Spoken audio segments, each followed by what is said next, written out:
Hello, welcome back to our YouTube channel Tanyaisha, and in this video I'm going to review or rather rant about a dark romance book that I read just yesterday, and my mind is really messed up after reading the book, and I have so much things to talk about that book. And that book is Sinus Duology by Sophie Lark. And by the way, if you liked the book, I request you to not watch this video because I'm going to be mean to this book, because this book was mean to me. Okay, so, and if you didn't like the book, kindly join me in this journey of ranting, because I really have a lot to say about both the characters and the author. So here we go without any further delay. Okay, I have my laptop with me. I have read it online, and I have noted down the page numbers, the paragraphs that I really want to talk about, that has really disturbed me in many ways. So here we go. But before that, let me give you a little bit of idea what the story is about. So in this book, the first book, that is There Is No Saint, we follow three characters. One is Mara. She is a struggling artist. She is trying very hard to make livelihood out of it, and she's living in a poor studio, and she's practicing and trying to make a very good art and painting. So this is her life. The other two characters are male painters, like they are artists. They're professionally artists who sell art and sculptures and things like that, but they both are a very brutal serial killers. Like, they are sociopath, psychopath, I don't know what to name them, but they are the devils. And they have this tendency of murdering people. Like, I don't know about Alistair, who is one of those serial killer, but the second, that is Cole Blackwood, he is a serial killer who kills people, take their bone and make art out of it. Like, he used that bone in his sculptures. Yeah, I know that's really disturbing, but it is what it is. I'm not making anything up by myself. It is written by her. So yes, we are going on this journey to see what is going on between these three characters.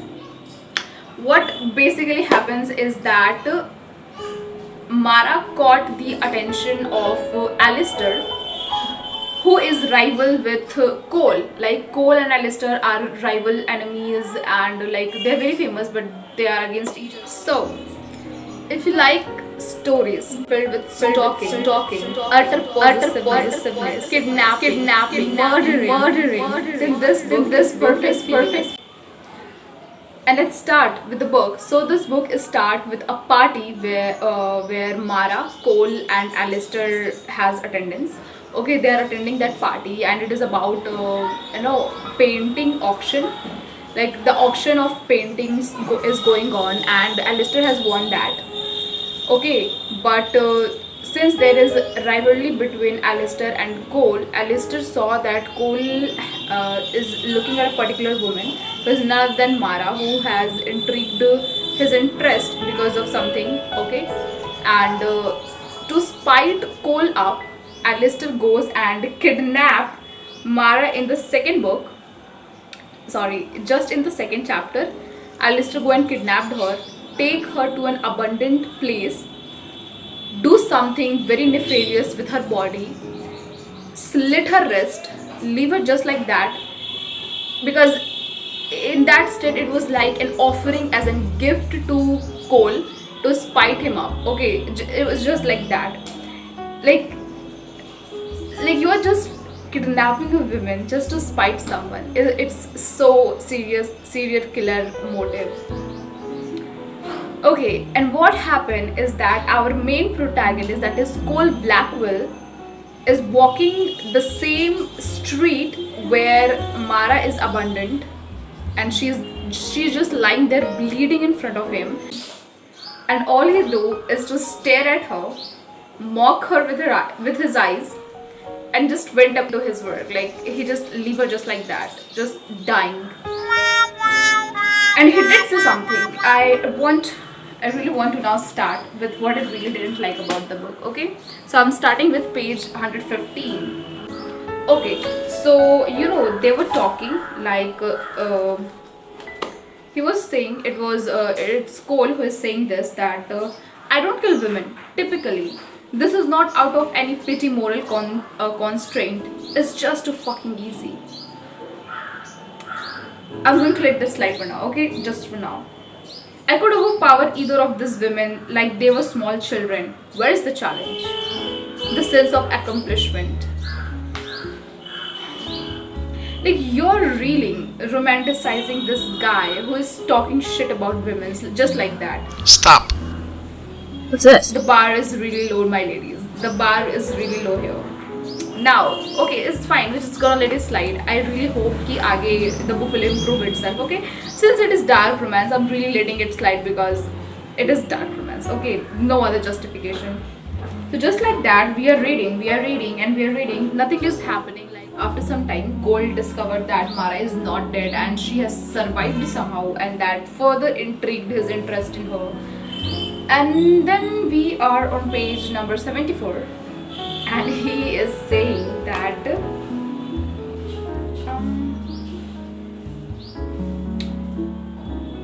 okay, so here is like he has somehow invited her to meet him. It is saying that, okay, I do what I want and I get what I want, always, every time. If there is a god of this world, it's me.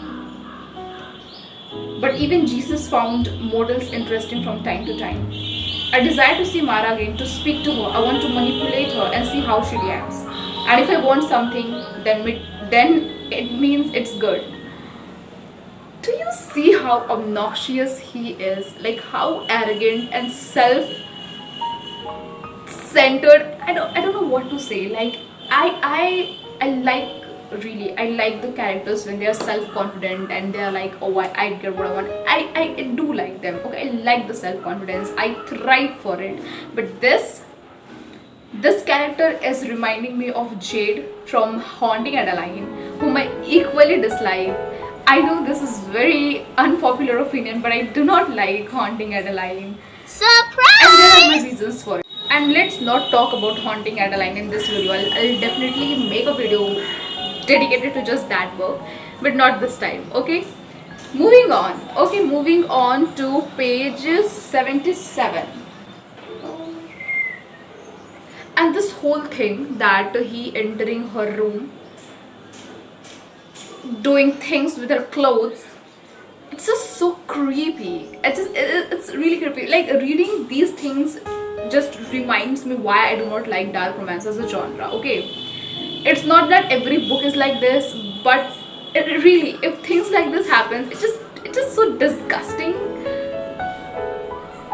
Moving on to 112. Meanwhile, is what happening that he is stalking her everywhere. Like, he has taken an apartment just behind her door, which gives a full glimpse of the inside of her room, that what she is doing.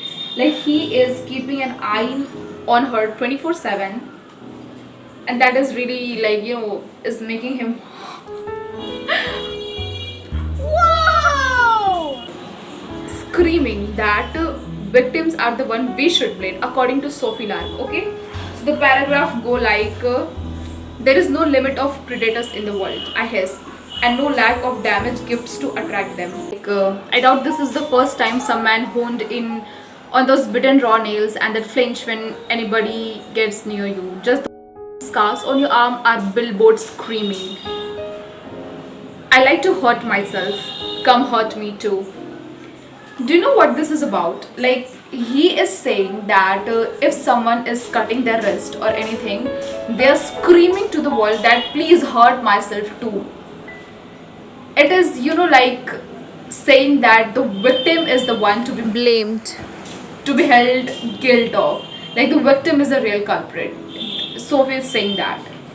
And at this point, I really don't know what is more concerning, like this character or people in real life romanticizing these characters. I really don't understand this. Now, moving on to page 146, which is equally disturbing. Since she was roaming by herself, he is warning her. Evil men always want to justify what they do, she says.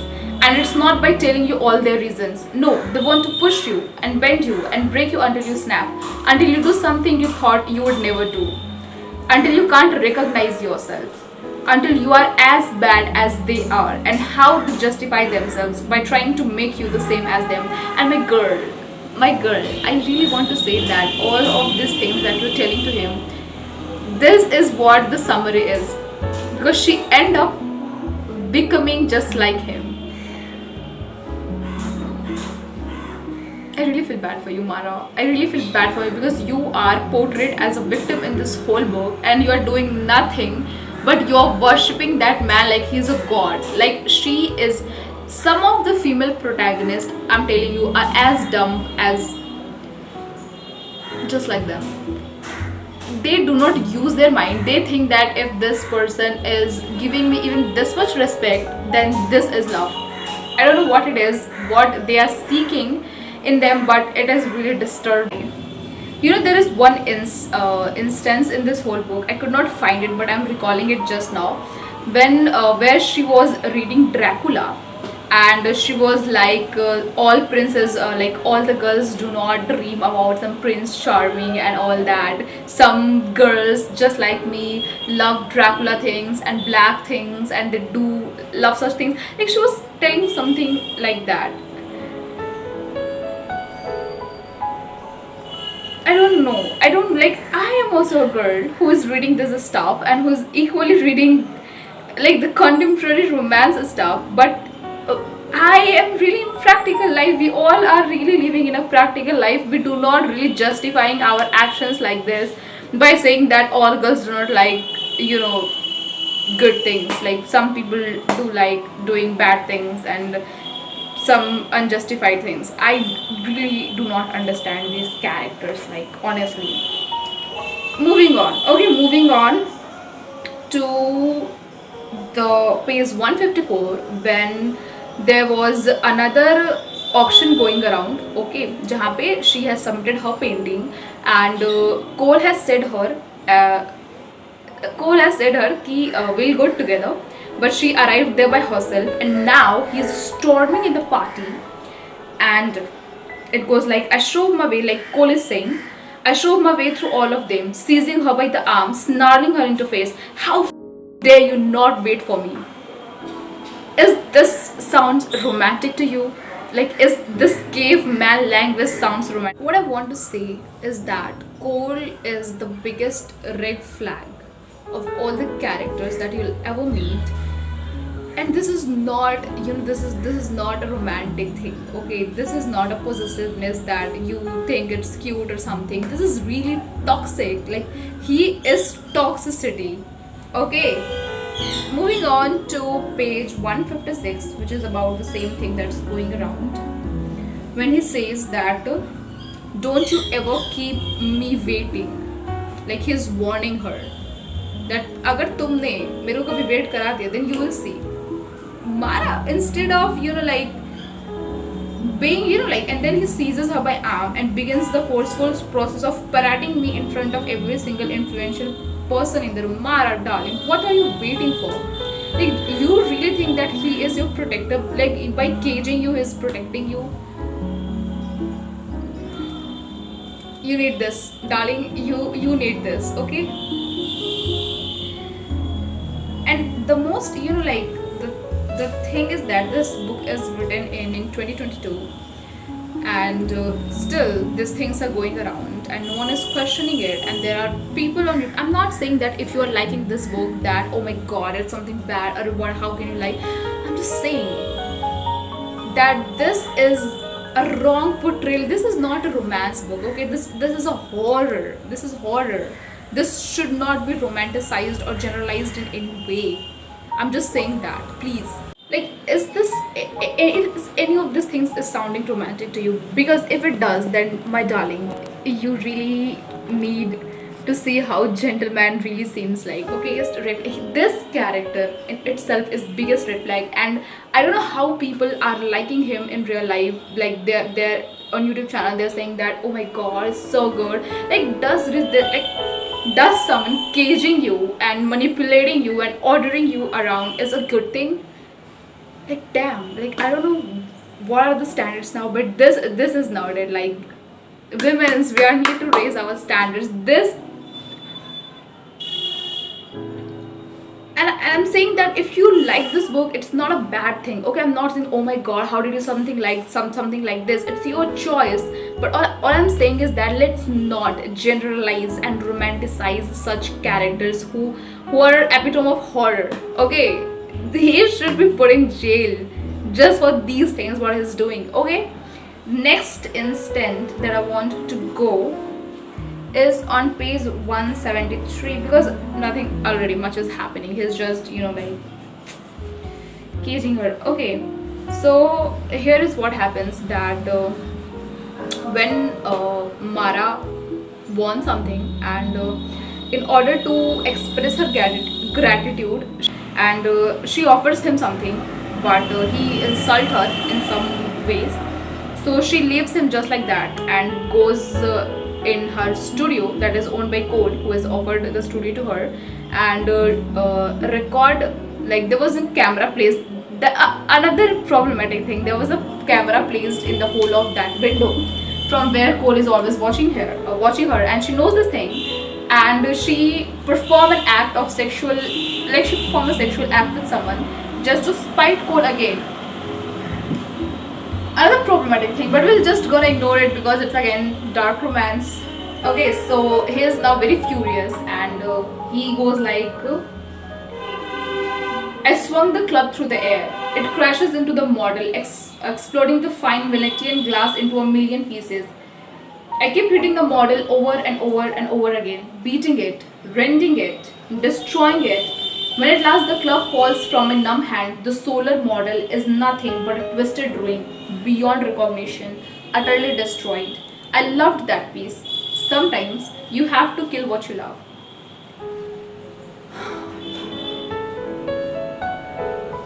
Like he is saying that like he has just destroyed one of his masterpieces, like one of the most superior work of his. He has destroyed it because he is just angry, and he's justifying by saying that sometimes you have to kill what you love. And he is here referring to if he cannot find solution to all this mess that is going in his head, he'll just eventually kill Mara. That's his ultimate solution for now. And you know, at this point I was so angry, I was so messed up by reading this thing, that I stopped really annotating the book, like to point out. Okay, and I'll just tell you where it ends. So it ends with Cole. It ends with Alistair eventually. Mara is not dead, she is alive, and Alistair and Cole having a banter that Alistair which eventually kill Mara, and Cole is protecting her. So this is going just like that. Both of them are keeping eyes on Mara, and Mara now has finally concluded that Alistair was the one who has kidnapped her and did bad with her body, and Cole is the one who is now helping her. I don't know how she is justifying his actions, but she is. So we're gonna let it slide, and she somehow trusts him, so she goes on to live with him, and she's now living with him. And there are a lot of spicy scenes, which is okay. And just end with Mara finally trusting Cole, and Cole accepting that he cannot kill Mara. Okay, like he loves her so much that he is obsessed with her so much that he cannot kill her. Okay, so the first book ends just like that, and the second book start with the same thing. Like the second book I think is set some months apart. So the second book is start with they are sharing a bed and all of those things. And at this point I was so much done with Sophie Lark that I was like, I'm going to read just by scrolling. Jahan pe ruk jaye wahan ka padh ke, and then I'll proceed forward. Okay, So one time I stopped. It was like they were dealing with Alistair.